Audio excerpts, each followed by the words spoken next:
Bonjour à tous et bienvenue sur Dodo 5 Motors. C'est avec grand plaisir que je vous retrouve les amis pour l'essai d'un petit véhicule urbain, le Nissan Kicks 2018-2020. On voit ça tout de suite ensemble les amis.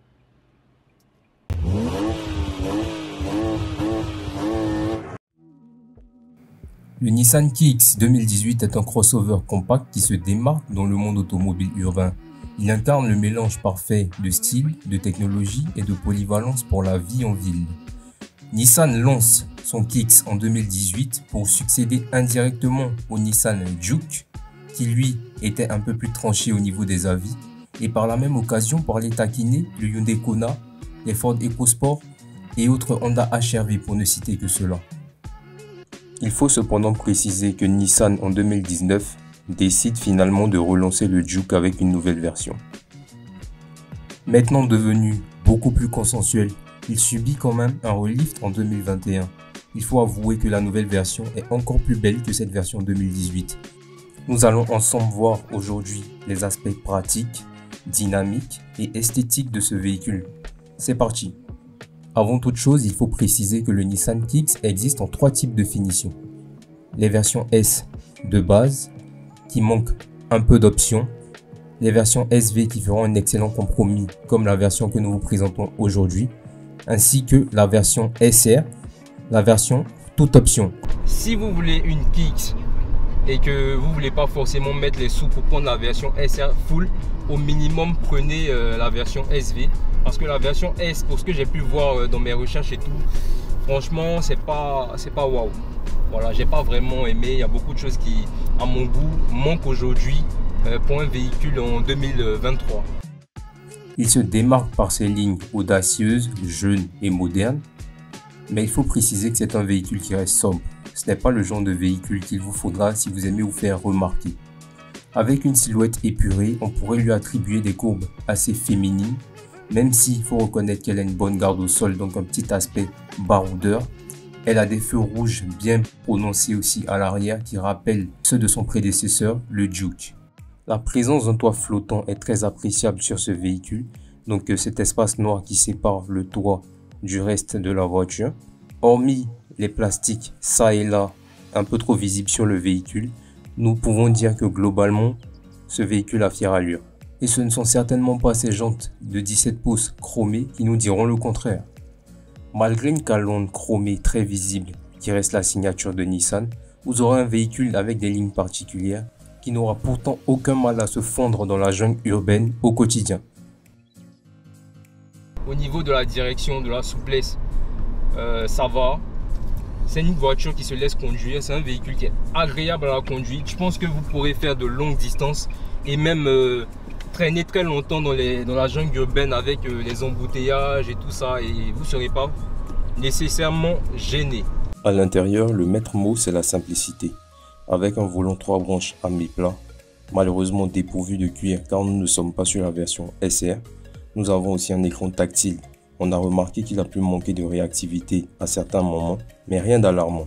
Pour ce qui est du système d'infodivertissement, il reste correct et fonctionnel.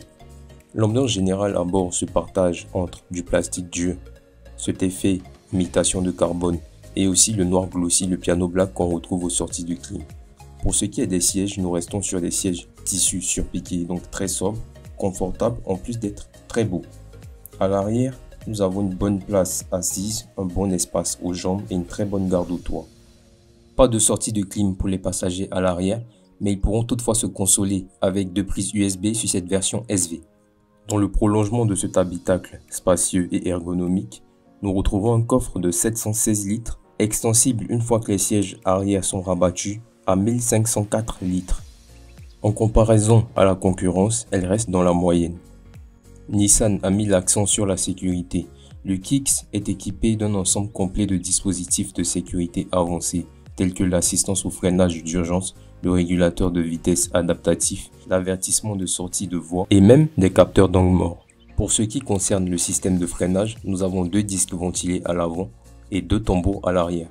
Il faut reconnaître que c'est largement suffisant pour un véhicule qui n'excède pas les 1 tonne 2 sur la balance. Je vais la pousser un peu dans les tours et on voit ce que ça donne.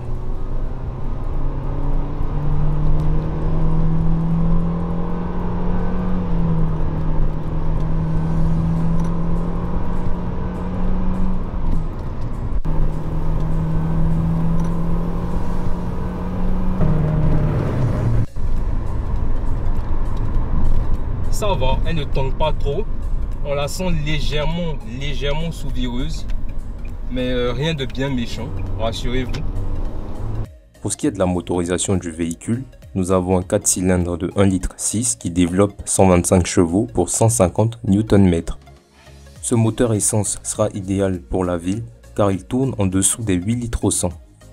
Ce 1,6 litre couplé à une boîte à variation continue dite CVT, la transmission elle-même se fait uniquement au roue avant car sur le modèle Kicks il n'existe pas de transmission intégrale. Alors ce que j'aime moins au niveau de la boîte, c'est que c'est une boîte à variation continue, donc c'est une CVT.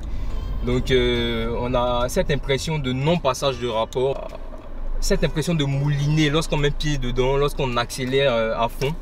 Bon ben c'est le petit bémol pour moi au niveau de la conduite. Je suis pas très fan des boîtes CVT, ça fait boîte de scooter. Donc les Japonais sont friands de ce genre de boîte, les CVT. Bon, c'est discutable, dites-moi ce que vous en pensez dans les commentaires les amis.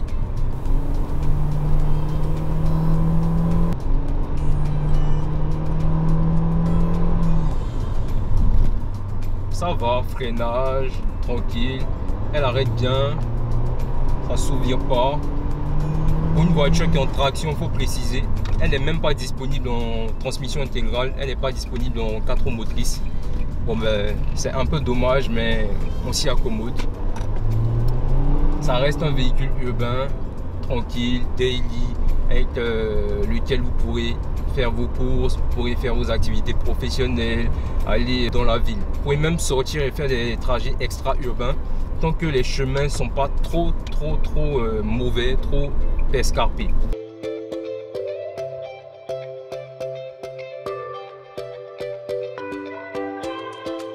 Aujourd'hui, j'ai un véhicule avec une livrée rouge pailletée comme ça, un rouge foncé pailleté, j'aime bien dans ce coloris. Je pense qu'avec d'autres couleurs un peu plus ternes, le véhicule passe vraiment inaperçu, il paraît un peu trop banal. Mais là, voilà, pour ce qui est des versions non reliftées comme ça, avec une belle couleur, je pense que vous serez quand même bien servi.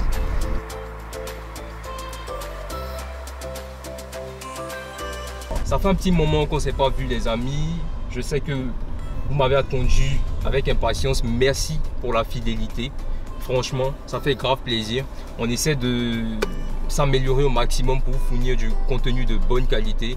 Alors continuez de nous soutenir, de partager, très important, de vous abonner et de commenter, de dire ce que vous pensez des vidéos et tout. C'est comme ça que la chaîne se développe. Alors je vous dis merci d'avoir regardé la vidéo sur le petit Nissan Kicks, à qui je pourrais donner une petite note de 7 sur 10, voire 7,5 sur 10. Et je vous dis à très bientôt pour une nouvelle vidéo et ciao les amis.